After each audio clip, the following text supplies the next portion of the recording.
I'm Corbett Wall with DV Auction, here with your feeder flash for Tuesday, April the 13th, brought to you in part by Brommagen Commodities.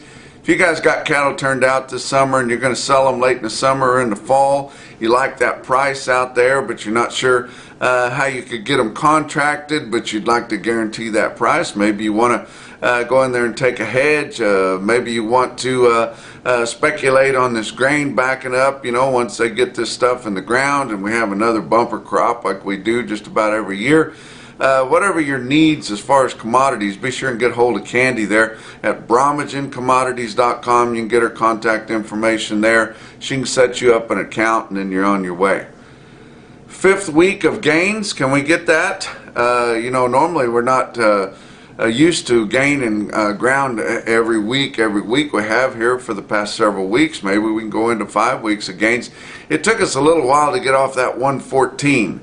Now we dragged on at 114, but actually our weighted average was a little bit higher there for a couple of weeks before we started moving up and increasing in market position. But now we've gained $10 from that. Basically, that's not your weighted average, but in the north, you can sure expect to get 124 this week and maybe more. 125 was tops last week. We're expecting to gain ground again this week. It may not be as much as the last 2 weeks because you're just pressing your luck a little bit there, but we're still really short on market ready cattle in Nebraska. Likely to gain another buck or two up in there, but your packers would like to kind of slow this market position gain down a little bit, and likely they would just as soon go into Colorado or Kansas or somewhere like that, put wheels under them and take those cattle that they can buy a few bucks cheaper and take those up north. They've been doing that the last few weeks, but they would probably just as soon do more of that and pay more freight charges than they would increase the market on all the cattle that they have, and then cause those formula averages that they use on the bulk of their cattle to be higher. But still, we're in a pretty good position. Box beef prices still up there in the stratosphere, and we're moving into grilling season, and we've got comparatively short market ready cattle supplies coming up in here as we go through the second quarter too. Be a few more cattle available, but not a lot. So we can hold this market pretty good. And you guys, they need cattle, and they're going to come out here, and they've already started nosing around a little bit here. Even though it was just Monday, they're going to need cattle, and if they start bidding you cattle today here on Tuesday, guess what? They need the cattle, and they can give more money for them, price them higher, get more for your cattle. That's the name of the game.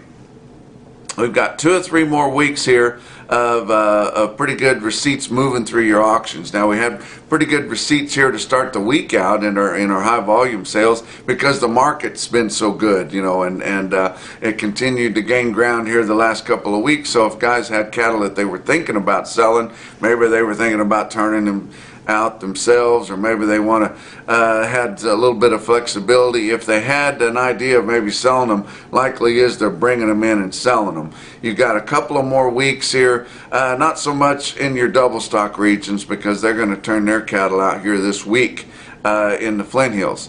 Likely they've got the fires burning out there, and if they got enough moisture, they'll get those burn off, and not sure if they're able to do that this year or not, but they will be turning cattle out in the Flint Hills and the Osage on double stocks this week. It's usually April 15th for 90 days there, and that's all they get. But other places, Flint Hills, the Rockies, up in your northern plains, on your typical kind of pasture regions, more traditional type grazing period, you know, even in places like Missouri where they've got the fescue pastures out there, they've likely had cattle out there already because you don't have those overstocked. Whenever the grass really starts to come on, it gets ahead of you and gets tough, then you're going to have to clip it again later in the summer before you can get the cattle to really go to it because it kind of gets tough. But other regions that don't double stock, they'll still be good demand from your smaller stocker backgrounders. They've got smaller patches around. They're going to be buying light cattle to turn out on grass this summer, and so there's still going to be good demand for stocker type cattle and the calves too, but that's going to dry up here because you get past May or get into May And people have likely turned out what they're going to turn out, or they've got cows eating the grass that they've got available. So your market's going to be really spotty going forward from then. And kind of the same thing goes with, our feeder cattle. We're just not going to have many green cattle coming off winter pasture, places like that. So then it's just going to be cattle that were backgrounded in some type of a lot, and they're not quite as attractive to most of your feeder buyers. But we're still very, very concerned about these corn prices and what our feed costs are going to be, along with the other inputs, which everything's higher now since we got this new administration and all this inflation that has come from giving free money away. But I'm thinking, and a lot of other people are thinking too, there's a lot of excitement about planting corn right now. And I tell you what, these guys are going to be running wide open in the kind of equipment that they've got now. It's not a big deal to get that in. If you give them a week of pretty good weather, no matter how big of a farmer they are, they likely have the equipment that they can get in whatever they're farming in a week or 10 days. So if we can get some decent weather there, of course we need the rain, we can get a lot of corn put in. And talking to guys, over the weekend, they're ripping out new ground where they can find it. We saw that prospective plantings report come out a couple weeks ago that really sent things launching into outer space. But that was early enough that a lot of people saw that price and decided to go ahead and plant corn then. So we'll see here within just a few weeks of what we've got in, and then we can hope for another great crop. And I know they're calling for dryness in a lot of areas, and some areas that grow considerable corn are getting into a light phase of drought in some areas. But where our worst drought is, places like New Mexico and stuff like that, they don't grow enough corn to make any difference anyway. So, they've been getting their seasonal rains in the Midwest and places like that, and it's going along pretty good. And about the time you hear somebody talking about how dry it is in a place where they plant considerable corn, the next day they're bitching because it's too wet to plant. So that's the kind of the deal you get into this time of year. But I was in Joplin Regional Stockyards on Monday. I enjoyed my time there. Got to catch up with a lot of guys that I used to work with whenever I was a federal state market news reporting supervisor there. Got to catch up with a bunch of buyers that I hadn't seen for a long time that are there every week at Joplin Regional Stockyards, and some big time buyers there. A lot of good guys, Jackie Moore and the whole family there that runs Joplin Regional Stockyards. Rick Huffman got recognized for his 30-year career as a Missouri Department of Agriculture market reporter there. Much of that time was spent at Joplin Regional Stockyards, and I tell you what, it was a pretty nice little ceremony they had for him. Jackie and the boys actually stopped the sale for 15 or 20 minutes with probably 100 people on the clock. They had it there in the ring with everybody on hand watching, but Jackie actually presented Rick with a plaque, and he got several plaques. He got a proclamation from the governor, one from the local representative, and we had even the Missouri Department of Agriculture's director, Chris Chen, was on hand there, and she recognized him too. But of all the plaques that he got, I know the one that he got from Joplin Regional Stockyards meant the most to him. And like I said, they had a nice little ceremony for him. Jackie presented that to him and hugged his neck right there in the ring in front of everybody, and really showed how much he appreciated the efforts that he had put in there at Joplin Regional Stockyards for so many years, and it was a great deal to be at. Let's talk about your futures market on Monday to open the week. Not as good as we've been opening the week the last couple of weeks. We didn't have a big up market, but it wasn't bad.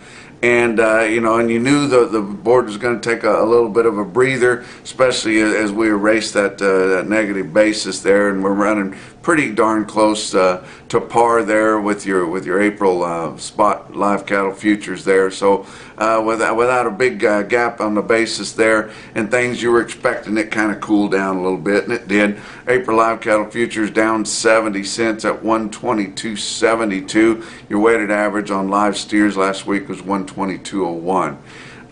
June live cattle futures down 47 cents at 122.10, but you went out from there on the back months and they were kind of mixed from down 45 to up 17. Feeder cattle futures April down a quarter at 144.50. May up 7 cents at 149.70 based on an 800-pound steer. A little bit later here in the fall, there's just not going to be that many of them, guys. And then you go out forward from there, it was up 10 cents to up 62 cents on your back months. Grains were a little bit easier on Monday. Weighted average on last week's negotiated fed cattle movement on a direct basis out of your 5-area feeding region, 96,800 head. That's getting to the point where I think we had a pretty good week's trade, getting close to 100,000 head. Of course, it hasn't been that many years ago. You know, less than 20 years ago, you used to get 100,000 in at least 4 of your areas, or putting Iowa and Colorado together, and then your other 3, they would each get about 100,000 apiece. But 96,800 ain't too bad for the way things are now. A lot bigger than the 67,100 head we had the previous week, and a whole lot bigger than the COVID depressed week's movement we had a year ago last week of 20,700 head. Your prices, live basis, steers and heifers last week coming out of your feedlots, 118 to 125, $3 to $5 higher. 122.01, like I said earlier, on your weighted average on live steers. That was up $3.93, that weighted average from the previous week's weighted average. So got the full pull of it. How about dress sales, which were light? I tell you what, your dress movement has been really light lately. Last week's dress sales were 21,300 head in the 5-area. Live sales were 66,800 head. But dress sales, steers and heifers had a narrow range from 194 to 196 with a weighted average on dress steers of 195.30. That was up $5.94, so the full pull on your weighted average there. Nationwide negotiated 108,500 head. Nice movement there. But formula sales last week, 233,900 head. And of the 108,500 negotiated, about 30% of them, which is pretty typical, or 33,000 of them, were for the 15 to 30 day delivery, and that's a lot less than we had the previous week. So not setting us up too much anymore, and they need those cattle right now. Talked to several guys over the weekend and on Monday that said these packers are needing the cattle. They bought cattle as late as late last week, Thursday and Friday, and saying that those cattle weren't going to be picked up for maybe 2 weeks. In fact, they called for the cattle already. So these guys are pretty short bought. In particular, one major packer is short bought. They're going to be aggressive early this week, and don't let them convince you that you got to take steady money, guys. Keep pressing for more market position. Your packers are still making well over $400 on the average. Some packers and on some cattle would be making as much as $600 per head. They could share just a little bit of that, guys. We don't have to be responsible for them to have another year of record-breaking profits. Not that we don't want them to make money, but you guys got to stay in business too. How about box beef cutout values? Finally took a breather here after just being up for the last 2 or 3 weeks.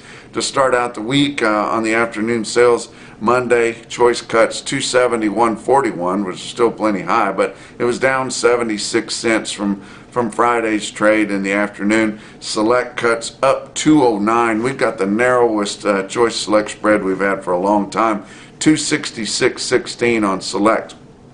Let's talk about your feeder cattle market.